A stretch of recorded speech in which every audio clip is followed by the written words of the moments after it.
नमस्कार दोस्तों, क्या आपके घर में भी दोपहर के समय ऐसा लगता है जैसे कि छत से आग बरस रही है, या फिर जैसे ही कुछ महीने बाद बारिश शुरू हो जाती है तो छत के कोने कोने से पानी टपकना शुरू हो जाता है। एक तरफ गर्मी के सीजन में इतनी ज्यादा गर्मी लगती है कि कमरा तंदूर जैसा लगने लगता है, वहीं दूसरे तरफ जब बरसात शुरू हो जाती है तो आपके घर के अंदर सीलन, पपड़ी, फंगस और हर साल रिपेयरिंग का झंझट। ये परेशानी बहुत सारे घरों में देखने के लिए मिलती है, पर अगर मैं आपसे कहूं कि आपके इन दोनों समस्या का समाधान सिर्फ एक है, तो क्या आप यकीन करोगे?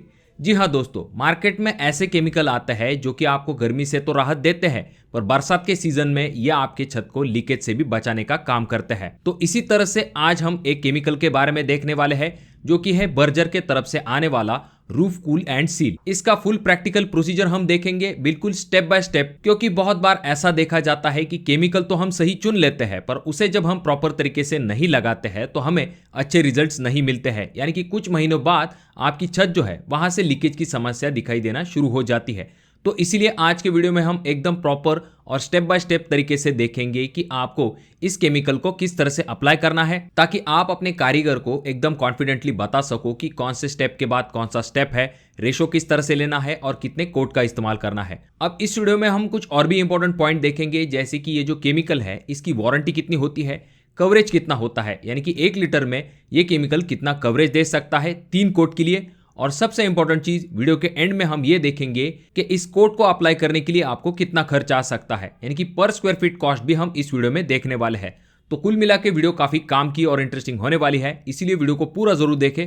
चैनल पे अगर आप लोग नए आए हो तो चैनल को जरूर सब्सक्राइब कीजिए। तो यहाँ पर सबसे पहला स्टेप आ जाता है जो कि है सरफेस क्लीनिंग। वाटरप्रूफिंग के सक्सेस का बेस यही स्टेप है। अगर सरफेस क्लीनिंग सही तरीके से नहीं हुई तो ऊपर से लगाया हुआ पूरा सिस्टम जो है वो कमजोर पड़ सकता है। तो यहाँ पर सबसे पहले आपको क्या करना है, इस तरह का वायर ब्रश लेना है या फिर किसी स्क्रैपिंग टूल की मदद से आपके छत के ऊपर जो कोई भी धूल है, पपड़ी है, अलगी है या फिर जो लूज पार्टिकल होंगे उन्हें आपको अच्छे तरीके से हटा देना है। अगर आपके छत के ऊपर कोई लूज प्लास्टर है जहां पर अगर आप हथौड़ी से मारने पे आपको खोखला साउंड सुनाई देता है तो उस हिस्से को भी आपको निकाल लेना जरूरी होता है। उसके बाद आपको हाई प्रेशर वाटर वॉश जरूर कर लेना चाहिए, जैसा कि आप इस अगले वीडियो में देख सकते हो। इस हाई वाटर प्रेशर की वजह से यहाँ पर जो कोई भी लूज पार्टिकल है वो बहुत ही आराम के साथ निकल रहे हैं। अगर आपके पास इस तरह का प्रेशर पंप नहीं है तो आपको सबसे पहले जब भी आप वायर ब्रश से अच्छे तरीके से छत को क्लीन कर लेते हो तो पानी से अपने छत को अच्छे तरीके से धो देना है। अब जैसा कि आपने पिछले फुटेज में देखा था कि छत जो है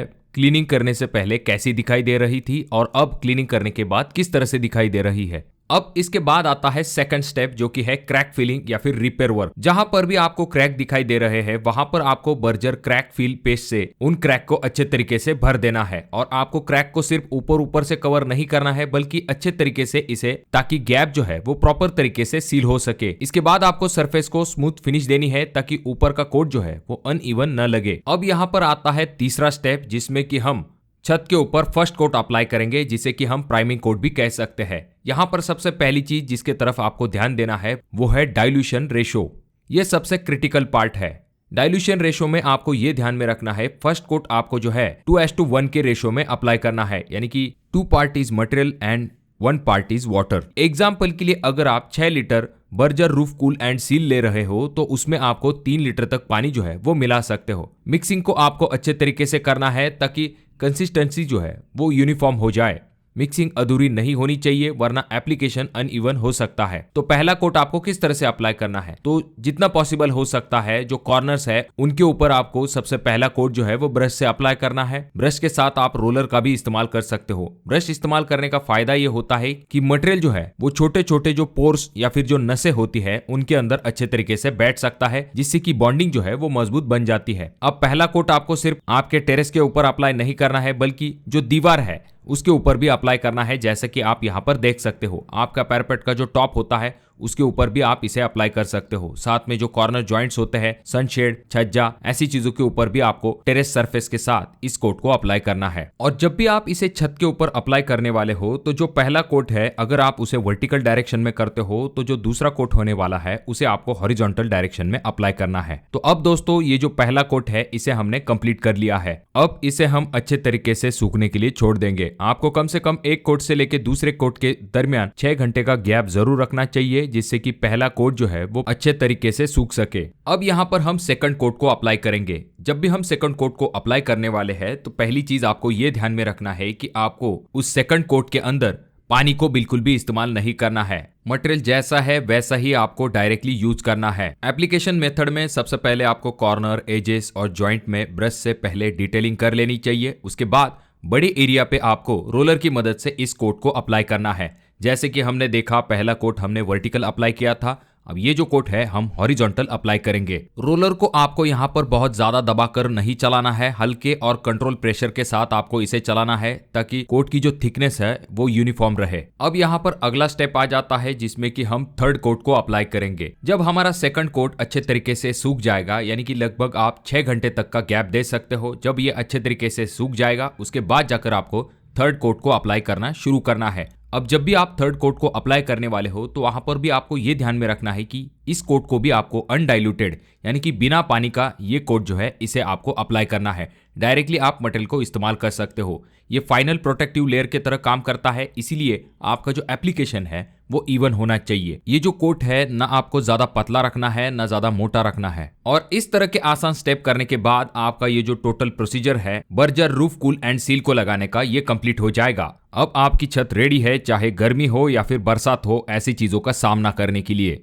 अब दोस्तों यहाँ पर कुछ और भी इंपॉर्टेंट सवाल आ जाते हैं, जैसे कि 3 इंपॉर्टेंट सवाल होते हैं। इनमें से पहला सवाल ये आ जाता है कि इस प्रोडक्ट की आखिर वारंटी कितनी होती है। तो देखिए दोस्तों, इस प्रोडक्ट की जो वारंटी है कंपनी आपको 10 साल की वारंटी प्रोवाइड करती है। उसके बाद अगला सवाल आ जाता है कि इसका कवरेज कितना होता है, यानी कि 1 लीटर में ये कितना एरिया कवर करता है। तो अगर हम कवरेज के बारे में बात करते हैं तो अप्रोक्सीमेटली 1 लीटर मटेरियल में आपका 3 कोट के लिए 15 स्क्वायर फीट एरिया जो है वो कवर हो सकता है। लेकिन यहाँ पर आपको ये ध्यान में रखना है कि ये जो कवरेज है ये एग्जैक्टली फिक्स नहीं होता है, ये सरफेस के कंडीशन के ऊपर भी डिपेंड होता है। आपका कंजम्पशन कब बढ़ेगा, अगर आपका सरफेस काफी रफ है, हाईली पोरस है या फिर मटेरियल जो है वो बहुत ही ज्यादा एब्जॉर्ब हो रहा है, रिपेयर बहुत ज्यादा है, ऐसे में आपका मटेरियल का कंजम्पशन बढ़ सकता है। और इसके बाद तीसरा इंपॉर्टेंट सवाल आ जाता है कि अगर हम इस कोट को अप्लाई करते हैं तो हमें कितना खर्च आ सकता है। तो ये जो 3 कोट का प्रोसीजर है, अगर हम सिर्फ मटेरियल के बारे में बात करते हैं तो आपको 18 रुपए पर स्क्वायर फीट से लेके 19 रुपए पर स्क्वायर फीट तक इस मटेरियल को अप्लाई करने के लिए खर्च आ सकता है, जिसमें कि आपके दोनों प्रॉब्लम सॉल्व हो जाते हैं। गर्मी से बचाव भी हो जाता है, उसके बाद में आपकी वाटरप्रूफिंग की समस्या भी हल हो जाती है। तो दोस्तों, अगर आप इस तरीके से step by step Berger roof cool and seal का इस्तेमाल करते हो तो डेफिनेटली आपको काफी अच्छे रिजल्ट्स मिल सकते हैं। बाकी वीडियो अगर आपको अच्छा लगा हो तो जरूर इसे लाइक कर दीजिए। अगर आपके कोई सवाल है तो कमेंट बॉक्स में कमेंट जरूर कीजिए। बहुत ज्यादा ही अच्छा लगा हो तो अपने दोस्तों के साथ जरूर शेयर कीजिए। और ये जो दोनों वीडियो है इनमें से कोई एक वीडियो आपके जरूर काम में आ सकता है। तो मैं मिलूंगा आपको अगले वीडियो में, तब तक के लिए धन्यवाद।